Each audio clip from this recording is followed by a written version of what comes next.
coutume. Et nous bénissons l'Éternel Dieu qui nous a donné ce souffle de vie. Et nous sommes très contents d'être encore là devant vous. Et je sais que la grâce de Dieu est avec nous. J'aimerais qu'on puisse d'abord commencer par la prière et nous allons entamer le message que l'Éternel Dieu nous a donné pour la journée d'aujourd'hui. Père de grâce, nous sommes là tout près de toi. Guide-nous, donne-nous de l'intelligence. Nous voulons passer un bon moment avec toi où nous allons décortiquer les Écritures. Aide-nous, donne-nous ce qui est nécessaire pour qu'on puisse comprendre les cachets de ta connaissance au nom de Jésus. Amen. Shalom encore une fois, bien-aimés dans le Seigneur. Je sais que la grâce de Dieu est en train de nous guider et je sais que la bonté de Dieu est avec nous. Ce dimanche encore une fois, dans nos programmes, nous sommes en train de parler sur cette parabole que Jésus avait parlé aux disciples lorsqu'il parlait du parabole du fils perdu. Et nous avons commencé ce message depuis le dimanche passé, là où nous avons parlé sur les plus jeunes. Et nous sommes en train de continuer sur ces mêmes lignées. Et je sais qu'aujourd'hui, il y a aussi quelque chose de bon que l'Éternel Dieu a réservé pour nous. Sans plus tarder, nous sommes dans le livre de Luc. Nous allons lire le livre de Luc au chapitre 15. Nous allons prendre le verset 11 jusqu'au verset 17. Et les frères, les cellules Diazo va nous aider à lire ces passages. Luc chapitre 15, verset 11 à 17. Nous lisons au nom de Jésus. Amen. Il dit encore, un homme avait deux fils. Le plus jeune dit à son père, mon père, donne-moi la part de mes biens qui doit me revenir. Et le père leur partagea son bien. Peu de jours après, le plus jeune fils, ayant tout ramassé, partit pour un pays éloigné, où il dissipa son bien en vivant dans la débauche. Lorsqu'il eut tout dépensé, une grande famine survint dans ce pays, et il commença à se trouver dans les besoins. Il alla se mettre au service d'un des habitants du pays, qui, la voyant dans ses champs, gardait les pourceaux. Il aurait bien voulu se rassasier des carouges que mangeaient les pourceaux, mais personne ne lui en donné. Étant rentré en lui-même, il s'est dit, combien de mes seigneurs chez mon père ont du pain en abondance, et moi, ici, je meurs de faim. Amen, amen. Gloire à Jésus. Merci beaucoup. Bien-aimés, nous sommes en train de parler de cette parabole que Jésus avait donnée aux disciples. Et je sais que dans chaque parabole, dans chaque contenu de la parabole, il y a des messages qui sont cachés. Et aujourd'hui, comme la fois passée, nous avons parlé sur les plus jeunes.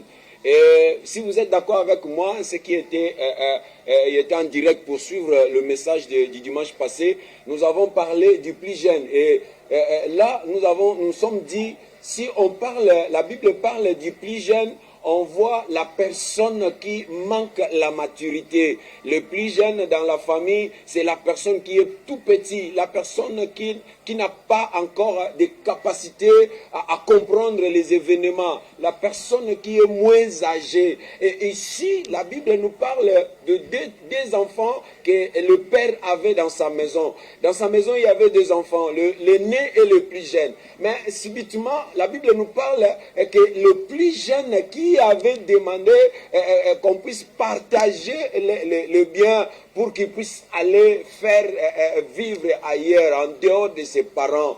Et c'est là où nous avons compris que il y a un message, il y a quelque chose de bon que l'Éternel Dieu a voulu, est en train de nous apprendre dans la parole de Dieu.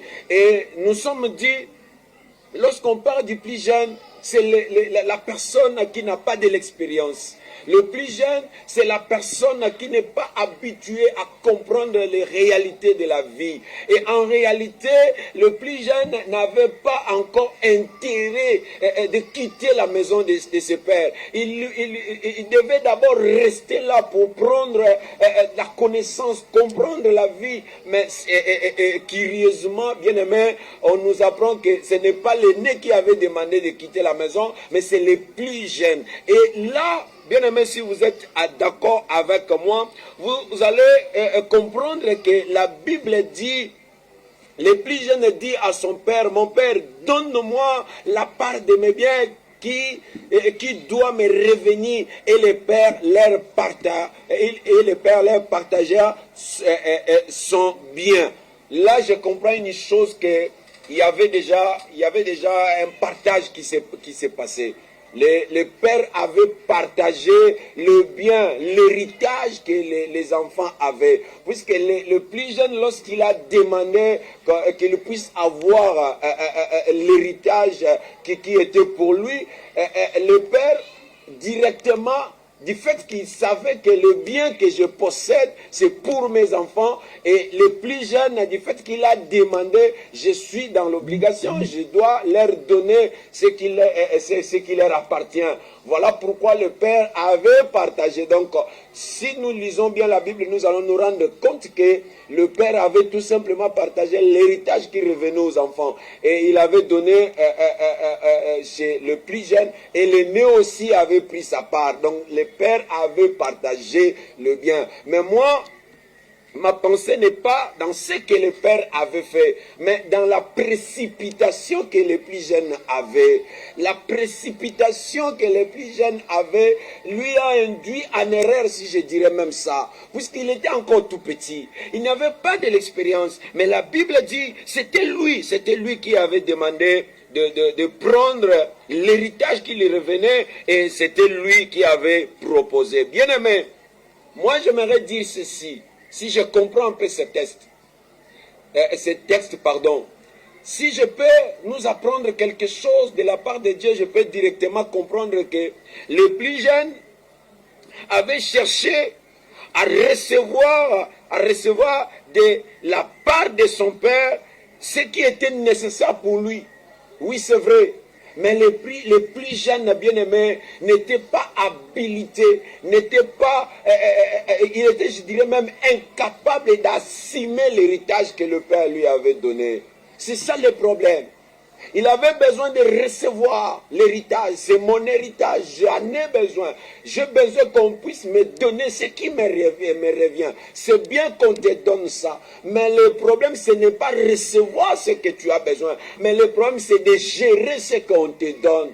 Vous savez, bien aimé, il y a d'autres choses. Il faut comprendre que lorsque l'enfant est encore petit, on ne peut pas lui confier d'autres responsabilités. Puisque si un enfant demande une voiture, bien aimé, laisse-moi te dire que c'est difficile qu'on puisse lui donner ça. Puisque ce n'est pas à ce niveau. Il risque de causer beaucoup de morts lorsqu'on lui donne une véhicule pour qu'il puisse conduire. Donc, les plus jeunes avaient demandé quelque chose que le père avait donné chez l'enfant, chez les plus jeunes, mais les plus jeunes n'étaient pas encore à un niveau spécifique, je dirais même, pour bien gérer ce que le père lui avait donné. C'est ça les problèmes qui se passent maintenant dans nos familles, dans nos églises, où il y a des personnes qui prient à Dieu, où il y a des personnes qui demandent des choses qui n'est pas à leur niveau, où il y a des personnes qui demandent du mariage alors qu'il n'est pas encore à ce niveau-là d'assumer la responsabilité de la maison. Donc il y a plusieurs choses lorsque nous les demandons à Dieu, il faut se dire, est-ce que nous sommes habilités? Est-ce que nous sommes déjà à un niveau? Est-ce que nous avons déjà atteint la maturité pour bien gérer les choses que nous recevons de Dieu. C'est ça le problème, bien-aimé. Voilà pourquoi je suis venu dire à quelqu'un, il faut être encore patient, il faut être persévérant, il ne faut pas être pressé plutôt. Il faut attendre ton temps, il faut attendre que tu puisses atteindre la maturité. Et à ce niveau-là, si on te donnait ce qui c'est ce qui est à toi, bien-aimé, je ne crois pas que tu vas gaspiller comme ces jeunes est en train de nous enseigner, bien-aimé. Et le problème ici, bien-aimé, j'ai aussi constaté une chose. Vous savez, le problème avec Dieu, ce n'est pas de nous bénir. Mais le problème avec Dieu, c'est que lorsque tu seras béni, est-ce que tu vas continuer à l'aimer, à le servir et à le craindre? C'est ça le problème. Puisque le plus jeune, lorsqu'il a reçu l'héritage que le Père lui a donné, il a créé la séparation. Il est allé loin de son père. Il n'était pas tout près de son père. Donc, il était là, puisqu'il n'avait pas encore reçu quelque chose de son père. Mais lorsqu'il a demandé à son père de lui donner la part de ses biens, c'était à ce moment-là qu'il a voulu quitter son père. C'est ça le problème. Vous savez, bien aimé, dans l'église de Dieu, nous avons beaucoup de personnes qui viennent à l'église demander sa part, prier à Dieu. Seigneur, je veux me marier. Seigneur, je veux le travail. Seigneur, je veux ceci. Mais c'est bien de demander. Mais le problème est que lorsque tu demandes ça, lorsque tu as besoin que Dieu te donne, est-ce que tu crois vraiment que la chose que tu reçois de Dieu va permettre à ce que tu restes encore tout près de lui? C'est ça le problème. Le plus jeune avait reçu. Il avait reçu ce qu'il avait besoin. Mais le problème, il devait même rester là. Il devait même rester là avec le bien qu'il avait reçu. Il pouvait même faire du business même dans la maison. Mais la Bible dit, il s'est déplacé. Il a quitté son père. Il est allé loin de son père. Vous savez, j'aimerais nous dire une chose, bien aimés, nous devons comprendre ça. Que l'éternel Dieu ne veut pas nous bénir. L'éternel Dieu, je dirais ça, l'éternel Dieu ne peut pas nous bénir pour que nous puissions être loin de lui. Si je peux changer un peu ma façon de parler, je peux dire la bénédiction de Dieu ne peut jamais nous éloigner de lui. C'est ce que nous devons comprendre, bien-aimés. Beaucoup des enfants de Dieu, lorsqu'ils ne travaillent pas, là, il est en contact avec Dieu. Il est tout près de Dieu. Tout ce que Dieu demande, il le fait. Mais dès qu'il a du travail, il est trop chargé. Il n'a pas le temps de prier. Il n'a pas le temps de visiter, de faire du travail pour Dieu. C'est ça le problème avec le plus jeune. Et laisse-moi vous dire que ceux qui font ça dans nos églises sont seulement des plus jeunes. Puisqu'il n'y a pas la maturité, il n'y a pas la connaissance exacte, il n'y a pas la pensée réelle de la présence de Dieu dans sa vie. C'est ce qui amène que lorsque la personne gagne quelque chose, il a du travail, automatiquement il est disparu. Pourquoi? Puisqu'il ne connaît rien de Dieu, bien-aimé. Et je parle toujours du plus jeune. La question que j'aimerais poser à quelqu'un cet après-midi, lorsque l'éternel Dieu te bénit, lorsque l'éternel Dieu te donne ce que tu demandes, est-ce que crois-tu vraiment que tu vas rester tout autour de lui? Est-ce que tu crois vraiment que malgré la bénédiction, malgré l'élévation, malgré la grâce, malgré l'onction que tu dois avoir de Dieu, est-ce que crois-tu vraiment que tu dois rester avec Dieu? Ou bien tu vas quitter Dieu pour aller loin, gaspiller ce que Dieu t'a donné? Le problème, bien-aimé, laisse-moi te dire, ce n'est pas d'être béni. Mais le problème, c'est de rester dans la présence de Dieu, de rester avec Dieu, de rester là où le Père, c'est celui-là qui bénit, c'est celui-là qui est la source de ma bénédiction. Et je sais que si je suis loin de lui, il n'y aura rien qui sera comme source dans ma vie, puisque tout ce que j'ai, je l'ai reçu de Dieu. C'est ça, j'ai l'impression, c'est comme si ces jeunes n'avaient pas encore compris que loin du Père, il ne peut rien faire. Loin du Père, c'est le chaos. Loin du Père, c'est la chute. Loin du Père, c'est l'erreur, bien-aimé. Et j'aimerais dire à quelqu'un, il faut être prudent avec tout ce que tu demandes à Dieu. Puisqu'il y a d'autres personnes, si Dieu arrivait seulement à te bénir, ça peut créer la division, ça peut te créer, ça peut te faire que tu sois éloigné de Dieu. Et c'est déjà tout un problème, bien-aimé. Dieu n'est pas contre notre richesse. Laisse-moi te dire ça. Dieu n'est pas contre notre bénédiction, bien-aimé. Dieu n'est pas contre tout ce que nous avons besoin. Dieu n'est pas contre ça. D'ailleurs, c'est Dieu qui nous bénit, puisque la Bible dit c'est la bénédiction de l'Éternel qui enrichit. Et il ajoute ceci, il dit, il ne se fait suivre en aucun chagrin. Si vous pouvez comprendre avec moi que la bénédiction, c'est parmi des spécialités de Dieu. Ce sont des choses que nous prenons, nous représentons. Qu'est-ce que je veux dire? C'est parmi des choses qui représentent la présence de Dieu à nous, c'est ça.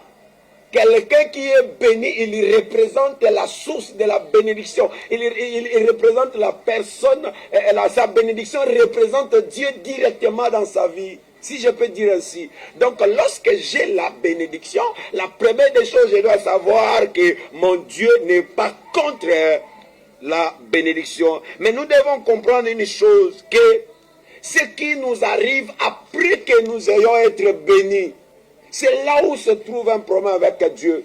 Être béni maintenant, ce n'est pas bien. Mais après ta bénédiction, qu'est-ce qui va se passer? C'est là où se trouve maintenant Dieu. Là où toi tu ne comprends pas. D'ailleurs la Bible nous dit, et si comme elle a c'est là où il y a la pensée de Dieu. Toi tu demandes seulement la bénédiction. Toi tu veux seulement que le Père te donne ce qui te revient. Oui c'est bien. Mais l'Éternel Dieu ne regarde pas là où tu demandes. Mais il regarde après avoir reçu le don, la richesse de Dieu. Comment doit être maintenant ta vie? Comment tu dois comporter maintenant avec Dieu? C'est ça le problème, bien-aimé. Voilà pourquoi l'Éternel Dieu veille toujours. Et si on n'est pas mature, bien-aimé, ne sois pas pressé et demandez quelque chose de la part de Dieu. Que Dieu te bénisse, toi qui nous suis. Et j'aimerais te demander tout simplement de partager ces vidéos. Je sais que ça va bénir beaucoup de personnes. Notre frère va nous lire le verset 13. J'ai aussi réussi quelque chose de bon. Dans le verset 16, il y a aussi quelque chose d'excellent qui va nous aider si le frère Leslie peut nous lire ça rapidement. Verset 13. Peu de jours après, le plus jeune fils, ayant tout ramassé, partit pour un pays éloigné, où il dissipa son bien en vivant dans la débauche. Ok. Bien-aimé, la Bible est claire plutôt. Elle dit ceci plutôt. Peu de jours après, le plus jeune, toujours le plus jeune qui a un problème avec son père, le plus jeune fils ayant tout ramassé, il a tout ramassé, parti pour un pays éloigné. Bien-aimé, le fils nous a enseigné, nous a montré clairement que son amour, ce n'était pas pour son père, mais son amour, c'était pour les biens que le père possédait. C'est ça ce que nous constatons ici dans ce passage. La Bible dit, peu de jours après, le plus jeune fils ayant tout ramassé, du fait qu'il avait déjà reçu ce qui était important pour lui, il s'est dit, je m'en fous de mon père ici, je ne peux pas continuer à vivre ici, je suis maintenant libre, je dois aller vivre ma vie ailleurs. En d'autres termes, il était à l'aise lorsqu'il s'est séparé de son père. Il ne s'inquiétait pas de se séparer de son père. Il n'y avait pas l'amour chez l'enfant.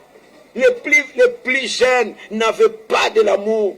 La Bible nous apprend qu'il était parti loin dans un pays éloigné. Pourquoi aller loin si réellement tu as de l'amour? Mais je me pose la question, les plus jeunes, comment tu peux faire ainsi? Aimes-tu vraiment ton père? Tu as vraiment de l'amour envers ton père? Comment tu peux t'éloigner directement de ton père? Comment tu ne peux même pas te soucier de ton père? Comment tu ne peux pas te dire que je dois encore rester là auprès de mon papa? Mais la Bible dit il s'est éloigné, il est allé loin. Il est allé loin, bien-aimé. Beaucoup sont comme ces jeunes, ils aiment que la bénédiction. Ils aiment que la bénédiction et non pas la personne qui bénit. C'est ce que vous pouvez constater dans ce passage bien-aimé. Beaucoup de gens dans l'église de Dieu aiment que la bénédiction. C'est que mon papa me dit souvent, nous aimons beaucoup plus la main de Dieu que le cœur de Dieu. Cet enfant avait tout simplement besoin de l'héritage que le père avait.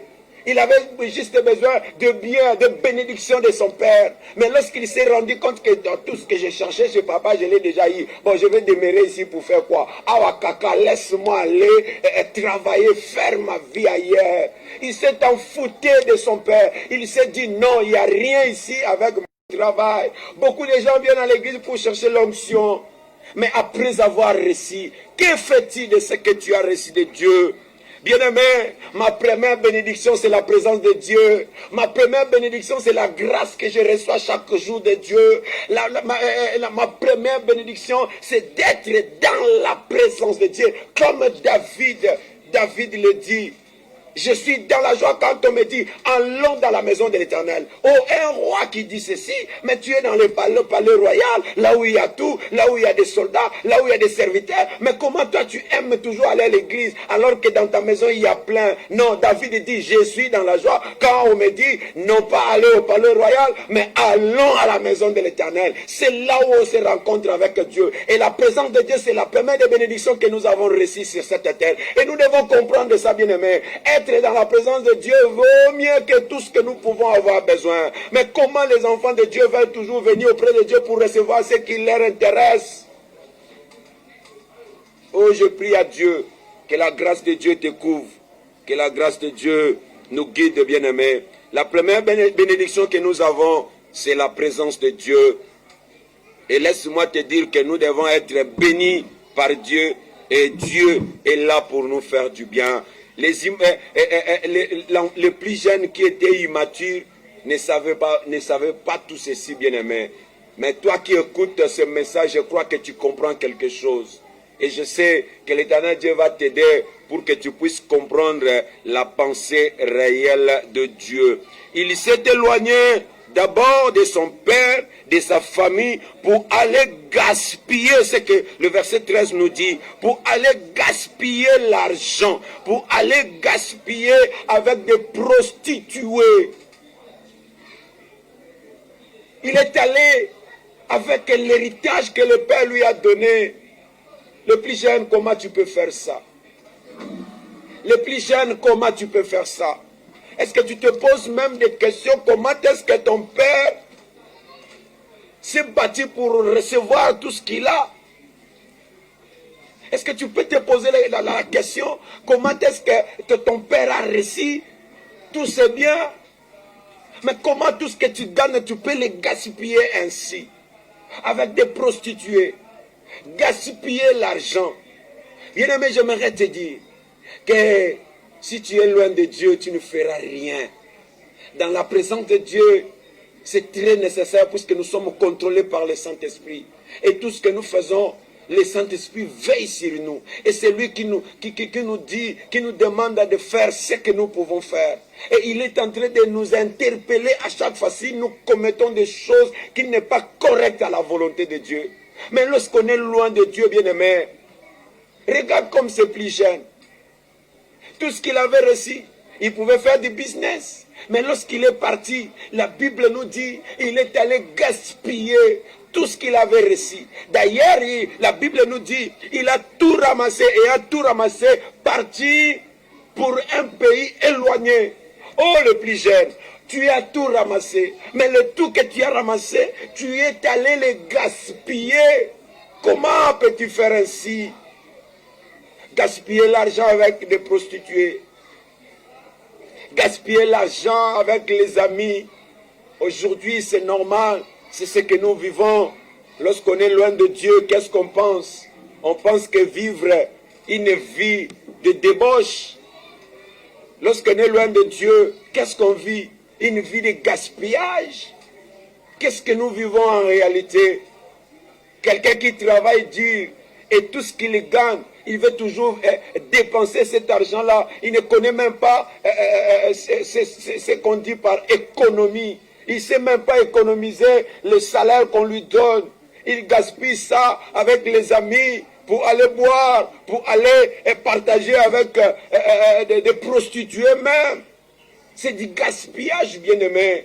Et vous allez vous rendre compte qu'avec cet enlit, lorsque tu vas te rendre compte que tu as gaspillé, ça sera déjà trop tard. Bien-aimé, cette parole, c'est une parole de l'évangile qui vient t'interpeller. Faites attention, regarde-toi là où tu te trouves. Que fais-tu maintenant? Qu'est-ce que tu es en train de faire avec l'héritage que le Père t'a donné? Qu'est-ce que tu es en train de faire avec la grâce que tu as reçue de Dieu? Qu'est-ce que tu es en train de faire avec la bénédiction que tu es en train de gaspiller? Oh, que l'Éternel Dieu aide quelqu'un, que l'Éternel Dieu nous soutient, bien-aimés. Et je sais que la grâce de Dieu va nous couvrir.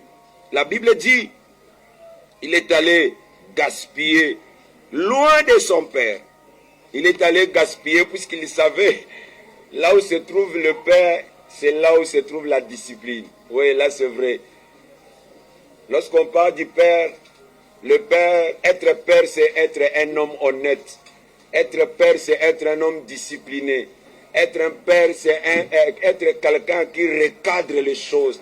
Être un Père, c'est avoir des capacités de contredire même d'autres opinions. C'est ça, être leader, être Père. Et l'enfant se dit, si je reste ici, tout ce que j'ai besoin, je ne le ferai pas. Je dois quitter. Bien aimé, beaucoup de gens ont quitté l'église. Beaucoup de gens ont quitté la présence de Dieu. Beaucoup de gens ont quitté leur Père spirituel. Aujourd'hui, ils n'ont rien. Ils n'ont rien, puisqu'ils n'avaient pas besoin d'être éduqués, de recadrer, trois contrôler. C'est ça le problème. Lorsque tu te dis, je suis capable de faire avec beaucoup d'orgueil, mais tu te rends compte que à la fin, tu n'auras pas de bons résultats. Et il faut faire beaucoup d'attention, bien-aimé. Que fais-tu de ce que tu as reçu de Dieu? Qu'est-ce que tu fais? Beaucoup de choses que Dieu t'a données, qu'est-ce que tu fais avec? La grâce, tu l'as reçue. L'onction, tu l'as reçue. La prospérité même, tu l'as reçue. Il y a beaucoup de gens qui ont des dons spirituels. Tu l'as reçu. Le ministère même, tu l'as reçu. La grâce, il y a plein de choses que l'Éternel Dieu nous a données. Qu'est-ce que nous faisons avec? Qu'est-ce que nous faisons avec? Oh, je prie à Dieu que la main de Dieu nous aide. Que la grâce de Dieu nous aide. Notre frère va nous lire le verset 14. Et il y a aussi quelque chose de bon que nous pouvons retenir. Verset 14, lisons au nom de Jésus. Lorsqu'il eut tout dépensé, une grande famine survint dans ces pays. Et il commença à se trouver dans le besoin. Ouais, dans le besoin. Bien-aimé, j'aimerais dire ceci. Tout ce que nous pouvons recevoir dans ce monde, bien-aimé, il faut savoir que tout est éphémère. Nous pouvons gagner tout, bien-aimé, mais laisse-moi te dire qu'il y aura un moment où tout va disparaître. Tu as besoin de maisons, tu as besoin de véhicules, tu as besoin de parcelles, beaucoup d'argent, c'est bien, mais tout est vanité. Vous savez, l'enfant, lorsqu'il avait reçu, il s'est dit, oui, c'est toute ma vie que j'ai reçue. Il n'y aura pas de plaies, il n'y aura pas de galères. Tout est dans ce que j'ai reçu. Mais il ne se rendait pas compte que tout ce qu'il avait reçu de son père peut finir. C'était ça son problème. Et lorsque il avait dépensé, la Bible dit, il s'est rendu compte qu'il est maintenant dans les besoins. Il est maintenant dans les besoins. Oh, j'aimerais dire à quelqu'un peut-être maintenant que tu te rends compte que tu es dans les besoins. Nous avons un Dieu qui nous comprend. Ouais, nous avons un Dieu qui nous comprend. Je sais que tu as tant gaspillé. Tu peux me dire, mes bergers, tu me prêches maintenant, mais j'ai déjà tout gaspillé. Mais j'aimerais te dire, même si tu as tout gaspillé dans la maison du Père, il y en a encore plein de choses. Il y en a encore plein de choses. La Bible nous dit, il a tout. Lorsqu'il y eut tout dépensé, une grande famille survint dans le pays. Oh, quelle malédiction! Et il faut comprendre dans la Bible, on ne parle pas que la famille est entrée chez les jeunes hommes, non. C'est dans les pays où les jeunes hommes s'est retrouvés, c'est là où il y a eu les famines. C'est ça le problème, bien-aimé. Une grande famille s'est installée maintenant là où se trouvent les plus jeunes. Ah, toi tu croyais que là où tu es parti, il y aura plein de choses. il y aura toujours la grâce, il y aura toujours la prospérité, il n'y aura pas les changements. Non. Il faut avoir aussi un facteur temps. Puisque lorsque toi, tu avais l'envie d'aller là-bas, et le pays était encore bien, n'avait pas encore de problème. Mais lorsque la famine s'est installée, c'est ça maintenant le problème. Et lorsque la famine s'installe, il y a plus de dépenses. Il faut se rendre compte.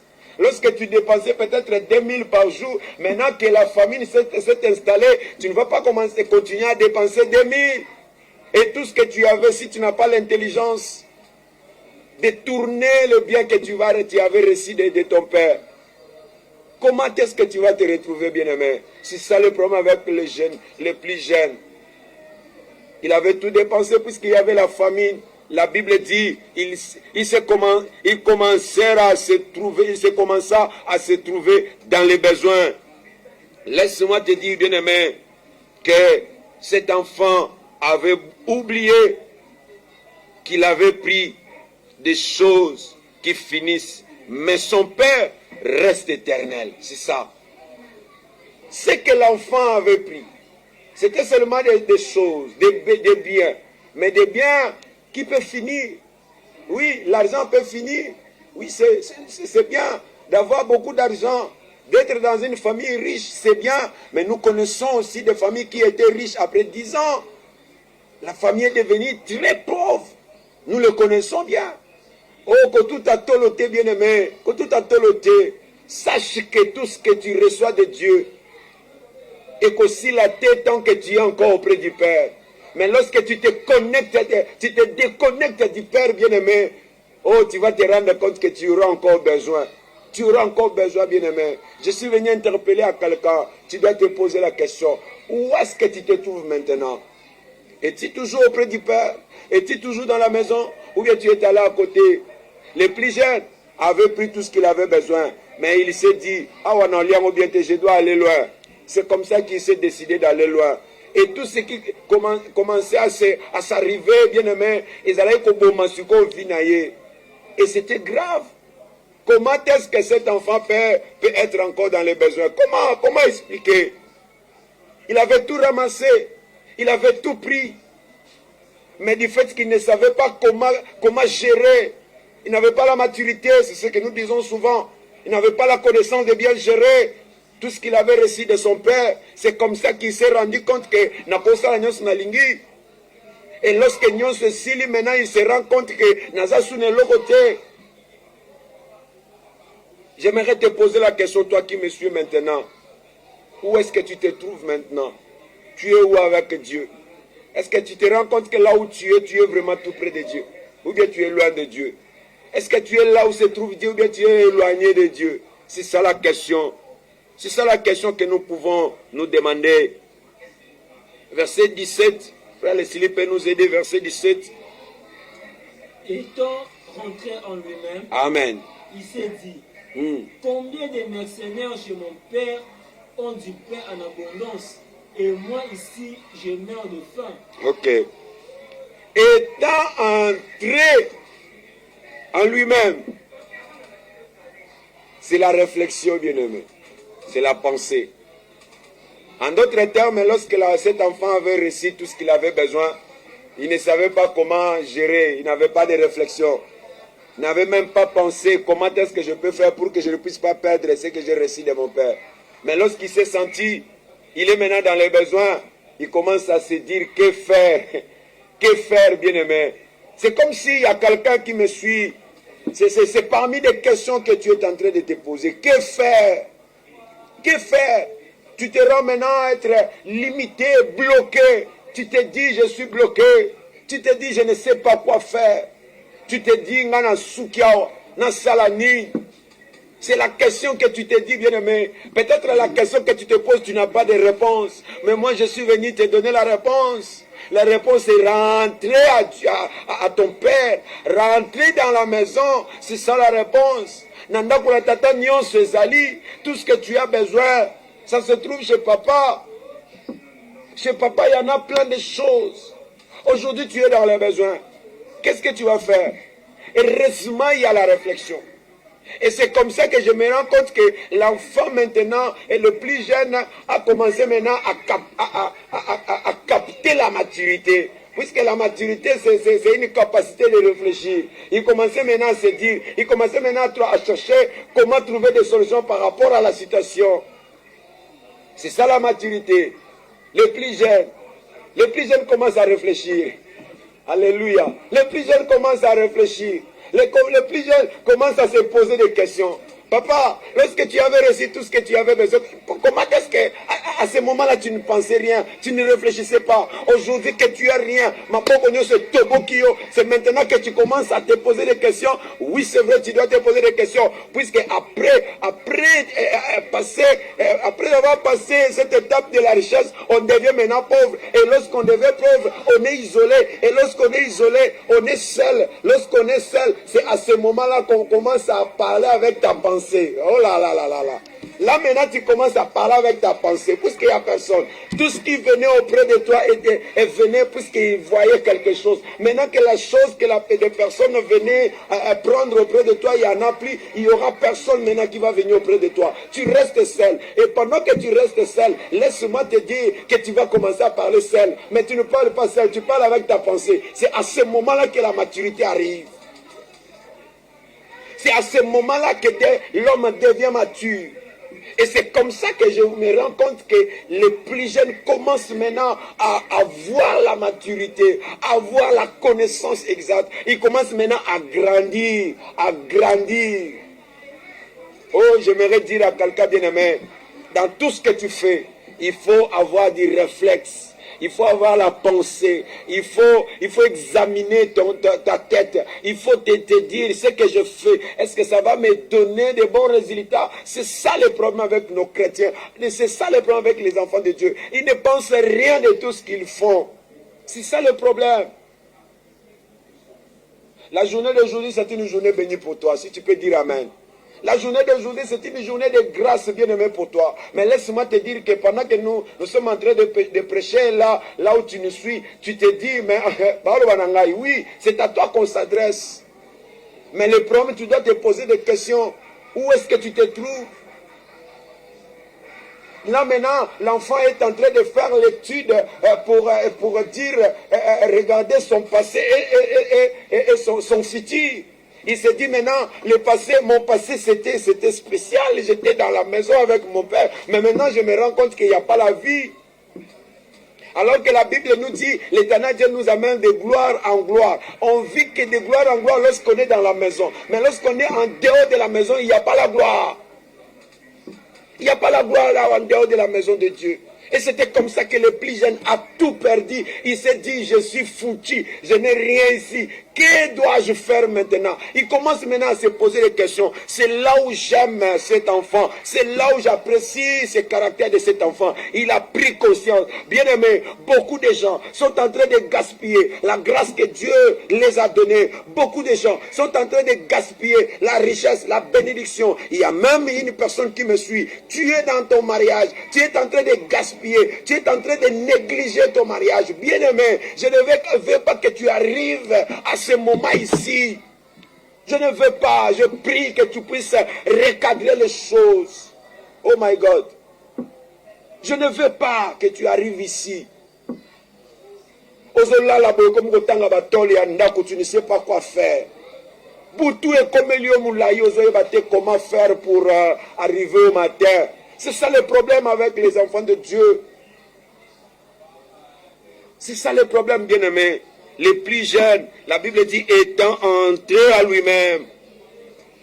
Bien-aimé, j'aimerais te dire ceci. Dieu ne peut pas restaurer ta vie sans ta collaboration.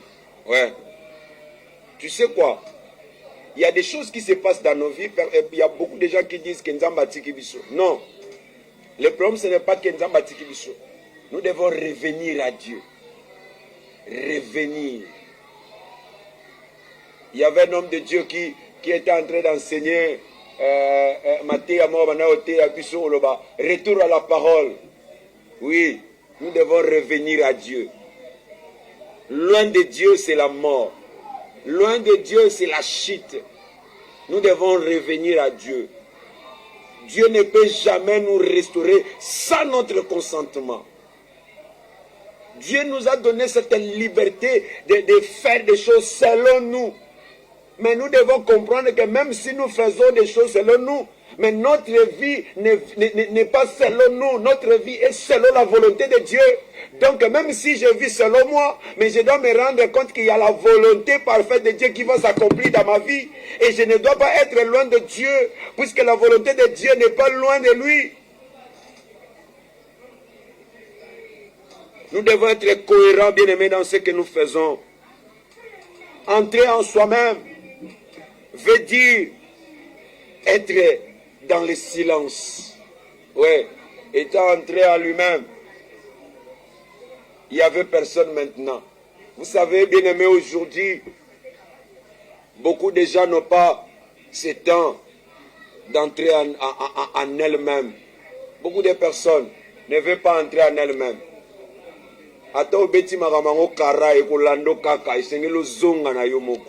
Tu dois entrer en toi-même. Il y a plein de choses qui doivent se réparer. Mais comment tu peux être ainsi? Comment tu ne peux pas trouver la solution?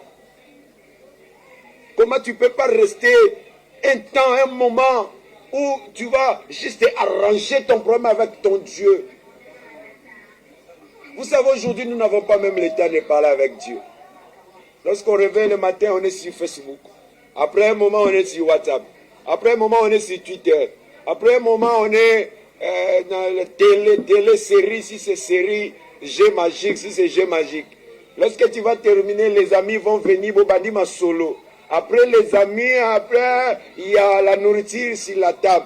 Après la nourriture, après discussion familiale, le soir, là, pouf, tout le monde est allé dormir. Et nous passons des jours, des heures, sans même penser avoir un moment de silence avec Dieu. Quand est-ce que Dieu va te parler? Oh bien-aimé, nous sommes loin de Dieu, voilà pourquoi nous souffrons. Nous sommes loin de Dieu, voilà pourquoi nous souffrons. Tout ce que nous sommes en train de vivre, bien-aimés, c'est puisque nous sommes loin de Dieu. Dieu nous a bénis, mais la manière de gérer la bénédiction de Dieu, nous ne l'avons pas reçue. Et c'est ce qui fait défaut, bien-aimés. La bénédiction de Dieu, ce n'est pas si facile à les gérer. Il faut savoir, bien-aimés, que nous devons bien gérer ce que Dieu nous a donné. Et pour bien gérer, ça demande la maturité. Et dans ce passage, nous sommes en train de comprendre que ces plus jeunes n'avaient pas la maturité. Voilà pourquoi il avait tout gaspillé. Et maintenant qu'il s'est rendu compte que tout est parti, il commence maintenant à s'examiner. Il commence maintenant à se poser des questions. Il arrive maintenant à ce moment où il s'est rendu compte qu'il n'y a rien, il n'y a personne, il n'y a pas de prostituées, il n'y a pas des amis, il n'y a pas ceci. Tout est parti. Maintenant, il est resté seul. Bien-aimé, laisse-moi te dire que loin de Dieu, tu ne vas rien produire. Loin de Dieu, il n'y aura rien comme résultat. Loin de Dieu, il n'y a rien qui va se manifester dans ta vie. Tu as besoin de Dieu. La fois passée, je suivais une vidéo où il y avait un homme qui était dans un salon de coiffure. C'est quelque chose qui se trouve déjà sur WhatsApp, Facebook. Il y avait juste un ami qui m'avait envoyé ça. Et ça m'a aidé à comprendre l'importance de Dieu. Dans cette vidéo, bien aimé, on nous parle d'un jeune homme qui ne croit pas à l'existence de Dieu. Et le coiffeur qui coiffait ce papa-là, il s'est dit, Dieu n'existe pas. Et à la fin, il a demandé la question à ce papa qui lisait la Bible. Oui, c'est bien. Je ne sais pas, même si tu lis la Bible, est-ce que crois-tu vraiment Dieu existe? Alors que moi, je crois que Dieu n'existe pas. Puisque si Dieu existe, pourquoi des maladies? Pourquoi des souffrances? Pourquoi la mort? Pourquoi les disputes? C'est la question que le coiffeur avait demandé. Et ce monsieur-là, qui était pasteur ou bien frère seulement, avec sa Bible, n'avait pas de réponse à donner à ce monsieur. Mais lorsqu'il il est arrivé à la porte, il a vu un monsieur avec beaucoup de cheveux comme ça, comme moi peut-être. Beaucoup de cheveux. Et la personne s'est dit, oh, mais ce jeune homme qui me pose la question, moi aussi je peux aussi poser la même question. Et subitement, il a pris le jeune homme qui avait beaucoup de cheveux. Ils sont entrés ensemble dans le salon et il dit au coiffeur, papa, moi aussi je comprends que les coiffeurs n'existent pas. Et le coiffeur s'est dit, oh, comment tu peux dire ça? Et qui suis-je? Moi je suis coiffeur. Il dit, non, non, non, non. Si les coiffeurs existaient, le monsieur-ci ne pouvait pas avoir beaucoup de cheveux. Et la réponse du coiffeur, c'était la réponse qu'il devait avoir même dans la question que lui-même avait. Le coiffeur dit, mais s'il a beaucoup de cheveux, c'est parce qu'il ne veut pas venir chez le coiffeur.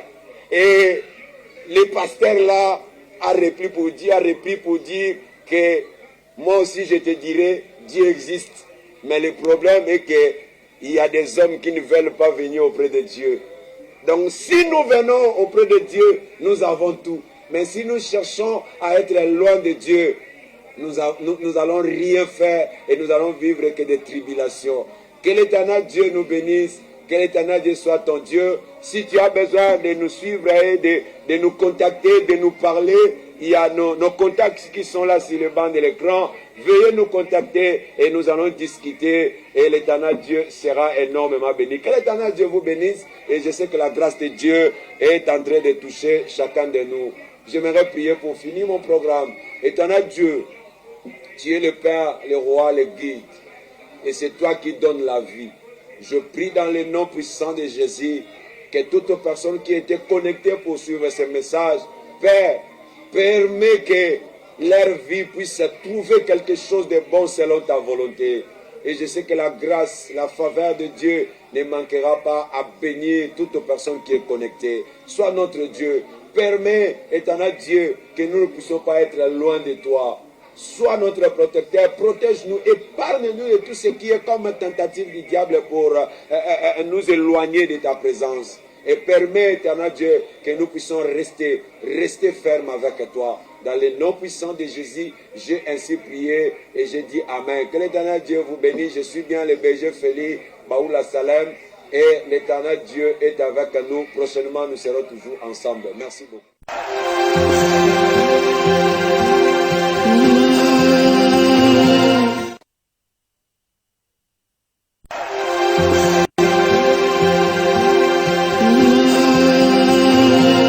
Mais dans le Seigneur, nous voici encore.